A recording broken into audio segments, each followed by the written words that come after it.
Reflexão do dia 10 de março de 2024, quarto domingo da quaresma, cor litúrgica roxo. Santo do dia, Santa Maria Eugênia de Jesus, agiu corajosamente na contramão de todo o pensamento, século XIX, França. Sabemos que o país França no século XIX era um país que já estava muito distante da consciência católica, do moral católico, e Santa Maria Eugênia de Jesus, ela agiu corajosamente na contramão de tudo, reivindicando inclusive uma igreja convertida, uma igreja de comunhão no Senhor. Senhor, que o meu coração seja inflamado neste amor que levou Santa Maria Eugênia de Jesus a dedicar toda a sua vida ao Evangelho, marcando a vida das mulheres no seu tempo para que a sociedade pudesse ser transformada. Que minha vida doada em todos os ambientes em que eu estou inserido deixe marcas do céu por onde eu passar. Que meus olhos e meu coração permaneçam sempre fixos em Ti. Amém. Minha família é santa. Santa Maria Eugênia de Jesus, rogai por nós e por nossa família. Amém. Na primeira leitura de hoje, nós vamos ver em 2 Crônica, capítulo 36, de 14 a 23, toda uma passagem que fala do tempo da destruição do templo de Jerusalém por Nabucodonosor, mas também como que Deus pede a Ciro, rei da Pérsia, né, depois que a Pérsia domina aí aquele reino que Nabucodonosor ele é deposto e tudo mais, o rei da Síria ele é movido pelo Senhor a reconstruir o templo. Leitura do segundo livro de Crônicas. Naqueles dias, todos os chefes dos sacerdotes e o povo multiplicaram suas infidelidades, imitando a prática abominável das nações pagãs, e profanaram o templo do Senhor, que tinha santificado em Jerusalém. Ora, o Senhor Deus de seus pais dirigia-lhes frequentemente a palavra por meio dos seus mensageiros, admoestando-os e solicitude todos os dias, porque tinha compaixão do seu povo e de sua própria casa. Então, aí nós estamos falando de um tempo onde o templo de Jerusalém ainda estava de pé, embora seu povo estivesse pervertido. Mas eles zombaram dos enviados de Deus, desprezaram as suas palavras, até que o furor do Senhor se levantou contra o seu povo e não houve mais remédio. Ou seja, Deus deixou que Israel vivesse pelo seu próprio destino e decisão.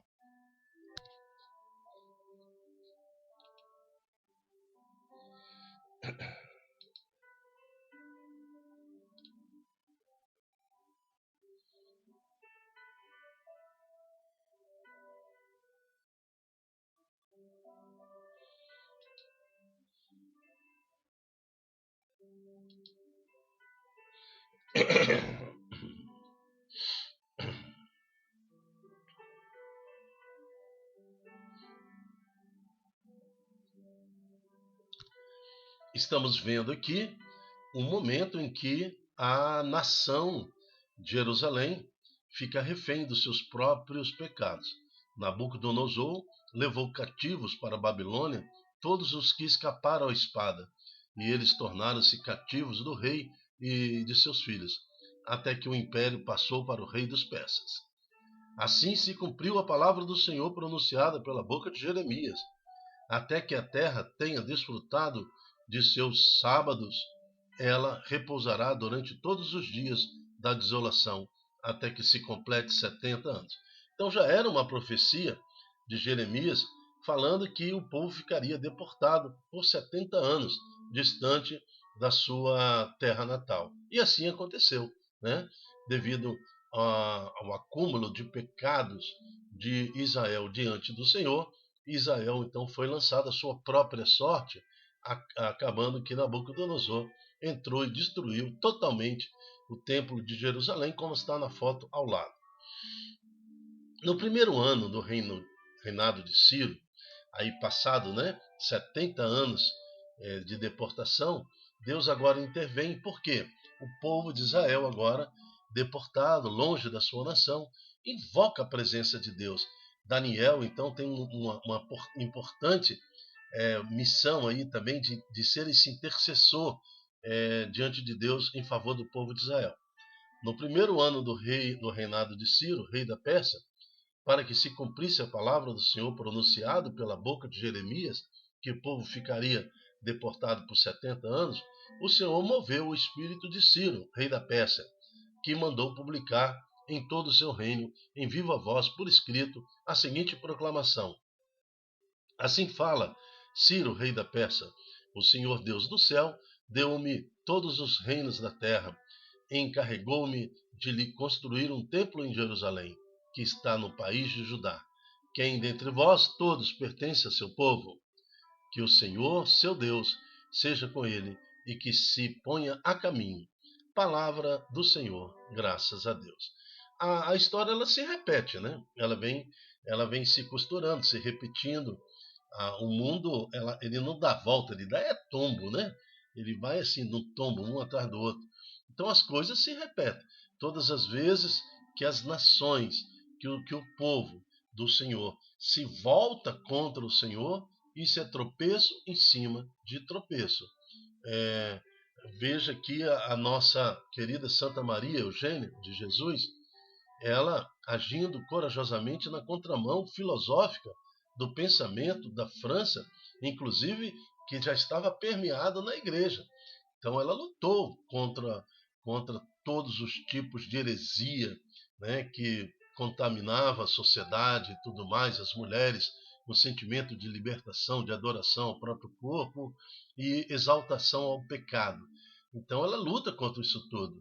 E nós sabemos das consequências que cada país ou cada nação vive quando toma uma atitude assim, de viver na ausência de Deus. Né? Então está aqui. Também aconteceu com o povo de Israel. Eles tinham o Senhor, o Deus, como protetor e santo que guiava essa nação. Mas eles rejeitaram. Ao rejeitar, ficaram à própria sorte. Na própria sorte, o templo então foi totalmente destruído, né? O povo deportado por 70 anos, como a profecia de Jeremias, mas, completados os 70 anos, Deus inspira o novo rei, o rei da Pérsia, e assim que ele ouve o Senhor, ele autoriza a reconstrução do templo de Jerusalém, que foi novamente destruído depois dos anos 70 após Jesus Cristo, pelo Império Romano. E totalmente destruído em 136, não ficando pedra sobre pedra até os dias de hoje. O salmo de hoje é o Salmo 136, que se prenda a minha língua no céu da boca, se de ti, Jerusalém, eu me esquecer. Então, esse responsório, ele fala de uma igreja. Nós, pela igreja, jamais esqueceremos do nosso Senhor Jesus. Junto aos rios da Babilônia, nos sentávamos chorando com saudade de Sião. Nos salgueiros por ali, penduramos as nossas harpas. Isso aí é um choro, é um lamento de um povo que estava esquecido, deportado numa nação estranha, mas sempre com saudade e no temor do Senhor, conseguiram a graça de restaurar a sua nação. Assim é que nós nos sentimos quando nós estamos no pecado, nos sentimos no completo abandono.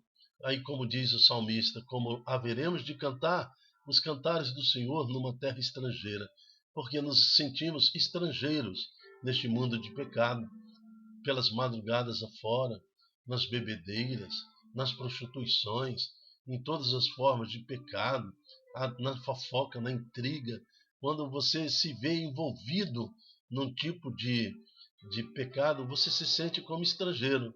Se de ti, Jerusalém, algum dia eu me esquecer, que se resseque a minha mão.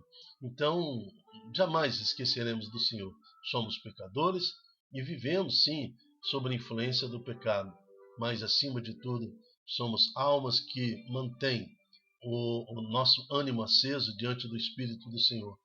Desejo de ser salvo, de viver a nossa salvação, assim como nos ensinou Santa Maria Eugênia, né? Que vivendo uma vida santa, lá com seus, depois ela morreu já idosa, com quase ou em torno de 90 anos, ela ainda tinha medo de ser salva, né? Ela ainda tinha dúvida da sua salvação, ela se sentia tão pecadora, mas confiança total no Senhor Jesus. A segunda leitura de hoje está em Efésios, capítulo 2, de 4 a 10, leitura da carta de São Paulo aos Efésios. Irmãos, Deus é rico em misericórdia, ponto. Então ele já fala, Deus é rico em misericórdia. Ele já bota um ponto aí, né, nessa frase, para que não haja nenhuma discussão. Deus é rico de misericórdia. Ele tem misericórdia comigo, com você, com o pecador, com o homem santo. Deus é rico de misericórdia, ponto final. Por causa do grande amor com que nos amou quando estávamos mortos, ou seja, quando o pecado era em nós o motivo da nossa vida e nós morríamos antes de Jesus. Quem morreu antes de Jesus não tinha o céu aberto, né? Estávamos mortos por causa de nossas faltas. Ele nos deu a vida com Cristo. Então, somente na ressurreição de Jesus é que nós tivemos acesso ao céu depois da nossa morte. Até antes, quem morria ficava na mansão dos mortos, nos infernos. É por graça de vós que sois salvos. É pela graça que nós somos salvos. É por graça que vós sois salvos. Deus nos ressuscitou com Cristo e nos fez sentar nos céus, em virtude da nossa união com Jesus Cristo. Assim, pela bondade que nos demonstrou em Jesus Cristo, Deus quis mostrar, através dos séculos futuros, a incomparável riqueza da graça. Olha, Deus nos ressuscitou com Cristo e nos fez sentar nos céus em virtude da união com Cristo. Então, todos aqueles que morrem em Cristo ressuscitam em Cristo.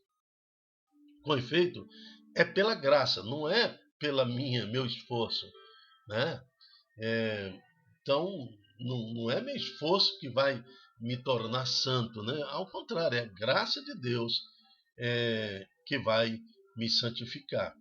Pelágio era um pensador herético, né? de filosofias de heresias no século IV. Pelágio ele falava que você chegava à santidade por seus méritos. Não precisava de Eucaristia, nem de Jesus Cristo, nem de igreja. Que o homem, por si só, ele se santificava, né? Então, o pelagianismo foi uma grande praga, heresia dentro da igreja. Porque sabemos que esse discurso é totalmente satânico. Nós precisamos da igreja, precisamos dos sacramentos, precisamos de Jesus Cristo, precisamos viver a misericórdia. Com efeito, é pela graça que vós sois salvos, mediante a fé. E isso não vem de vós, é dom de Deus.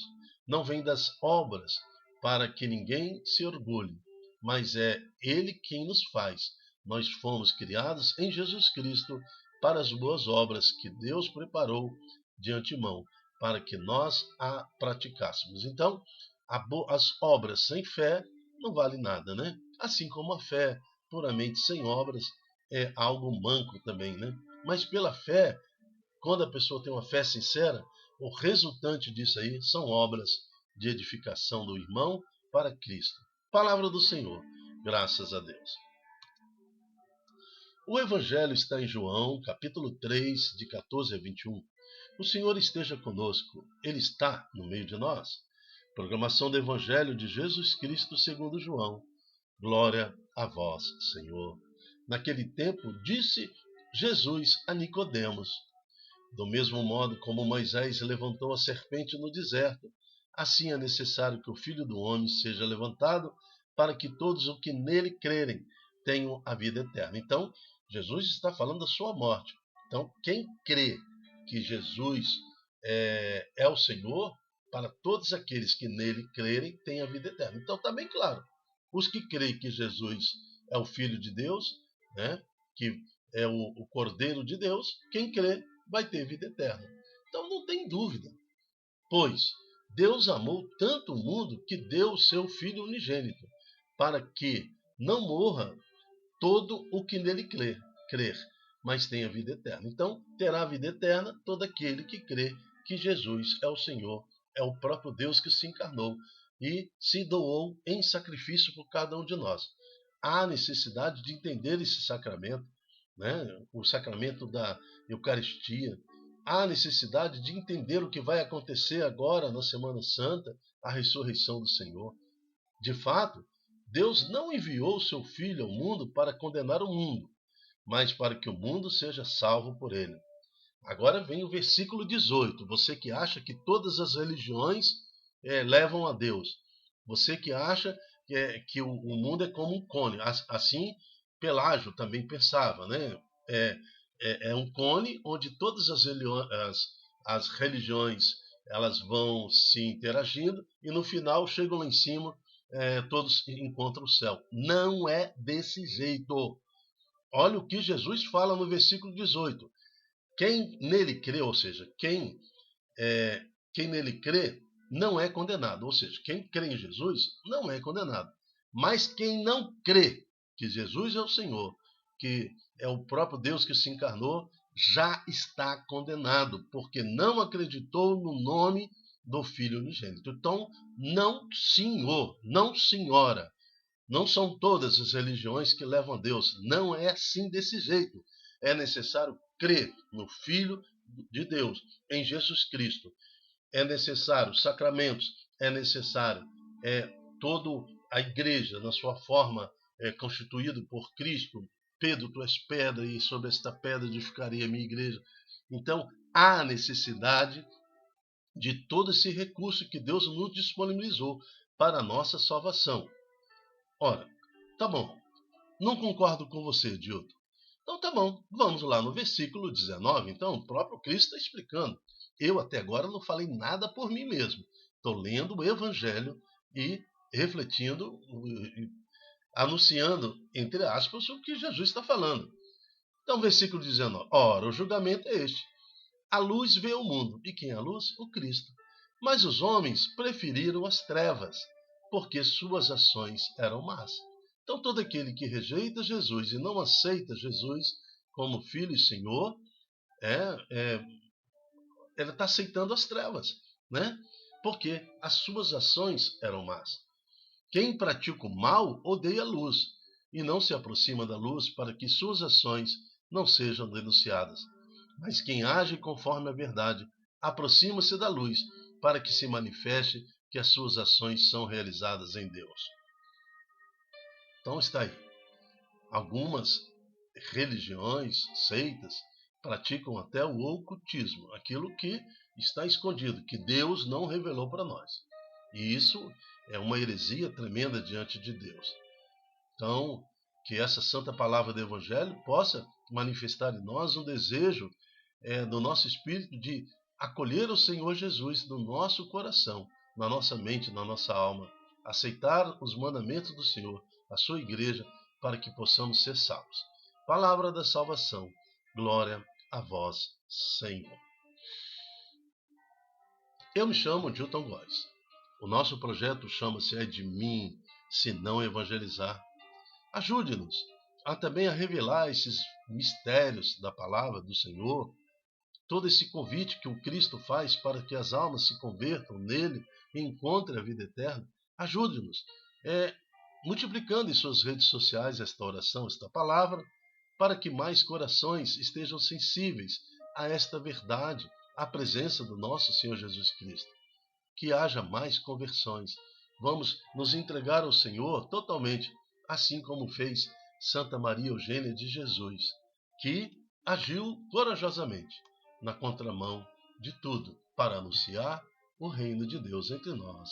Amém. Até a próxima, se Deus quiser. Tchau, tchau.